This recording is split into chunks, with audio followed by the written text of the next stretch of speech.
তোমরা যখন ক্যামেরার সাথে ভালোভাবে কানেক্ট হতে পারবে তখনই তোমরা ভালো করে ভিডিও তৈরি করতে পারবে। আর দেখতে পাচ্ছ যে চারিপাশে কত মানুষজন, আর আমি মানুষের মাঝে ভিডিও তৈরি করছি। ব্লগ এমন একটা জিনিস, তোমরা পাবলিক প্লেসে ভিডিও করবে। এই ব্লগটা করার জন্য তোমাদেরকে তখন জোরে কথা বলতে হবে।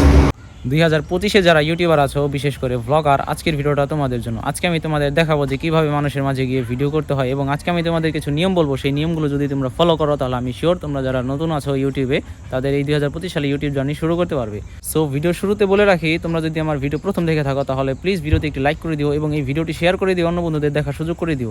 আর চাইলে তুমি চ্যানেলটিকে সাবস্ক্রাইব করতে পারো, এটা সম্পূর্ণ তোমার ইচ্ছা। তো প্রথমে আমি যে নিয়মটি বলবো সেটি হচ্ছে, যে কোনো বিষয়ে ভিডিও বানাও না কেন, সেই বিষয়ে ভিডিও বানানোর আগে তোমাকে অবশ্যই প্রিপারেশন নিয়ে রাখতে হবে। তোমাদের একটি এক্সাম্পল দিয়ে বোঝাই। ধরো আগামীকাল তোমার পরীক্ষা, তো তুমি কি করবে? অবশ্যই আজকে প্রিপারেশন নিয়ে তারপর আগামীকাল পরীক্ষা দিতে যাবে। এতে কি হবে? তোমার পরীক্ষাটা ভালো হবে এবং তুমি ভালো একটা ফলাফল করতে পারবে। কিন্তু তুমি যদি আগামীকাল পরীক্ষার সকালে পরে তুমি যদি পরীক্ষা দিতে যাও, তাহলে কি হবে? তুমি সম্পূর্ণ পড়াটা মুখস্থও করতে পারবে না এবং তুমি পরীক্ষায় লিখতেও পারবে না। এর ফলে তোমার পরীক্ষাটা খারাপ হবে। এই ভিডিওর ক্ষেত্রে একই নিয়ম, তুমি যদি ভালো করে প্রিপারেশন না নাও তাহলে ভিডিও করতে পারবে না। আজকে যে আমি ভিডিওটা করছি, এই ভিডিওটার জন্য আমি 3 থেকে 4 দিন আগে প্রিপারেশন নিয়ে রাখছি, যার কারণে আমি আজকে কথা বলতে পারছি। তো দেখতে পাচ্ছ আমি এখন একটা বাজারের ভিতরে আছি। এটা হচ্ছে দোহারের মেঘলা বাজারের হাট। আর দেখতে পাচ্ছ যে চারিপাশে কত মানুষজন, আর আমি মানুষের মাঝে ভিডিও তৈরি করছি। তো তোমাদের দ্বিতীয় নম্বর যে বিষয়টা বলবো এখন, সেটি হচ্ছে তোমাদের ক্যামেরার দিকে ফোকাস রাখতে হবে।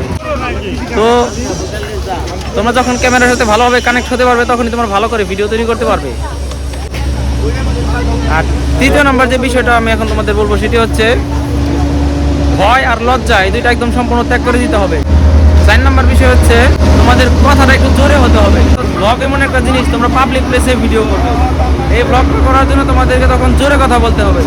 তো আমি এখন জোরে কথা বলতেছি, আর যদি তোমরা আস্তে কথা বলো তোমাদের কথা শুনতে পারবে না, তোমরা অডিয়েন্সের যা শোনাতে চাবে সেটা শুনতে পাবে না। তো বুঝতে পারছো যে যখন তোমরা ভিডিও করবে তখন তোমাদের জোরে কথা বলতে হবে। তাহলে কি হবে? তোমার অডিয়েন্সরা যারা তোমার ভিডিও দেখবে, তারা তোমার ভিডিও তুমি কি বোঝাতে চাচ্ছ তারা বুঝতে পারবে। তো একবার তুমি শুরু করে দেখো নির্ভয়ে, তো তখন তুমি দেখবে যে তোমার আসলে পুরোপুরি ভয়টা ভিতর থেকে দূর হয়ে গেছে। সো আমি যতটুকু ভালোভাবে বোঝাতে চাইছিলাম ততটুকু হয়তো বোঝাতে পারি নাই। তো ভিডিওটি কেমন লাগলো সেটা কমেন্ট করে জানিয়ে দিও। আর দেখতে পেলে যে মানুষের মাঝে ভিডিও করলে মানুষজন তোমাদেরকে কিছু বলবে না। অ্যান্ড তুমি যদি একবার সাহস করে ভিডিও করতে পারো, শুরু করতে পারো, তাহলে তোমার আর কিছু করা লাগবে না। দেখবে তোমার পরবর্তীতে তুমি আস্তে আস্তে সব কিছুই করতে পারছো। তো দেখা হচ্ছে নেক্সট কোনো ভিডিওতে। সকলে ভালো থাকো, সুস্থ থাকো। Good bye.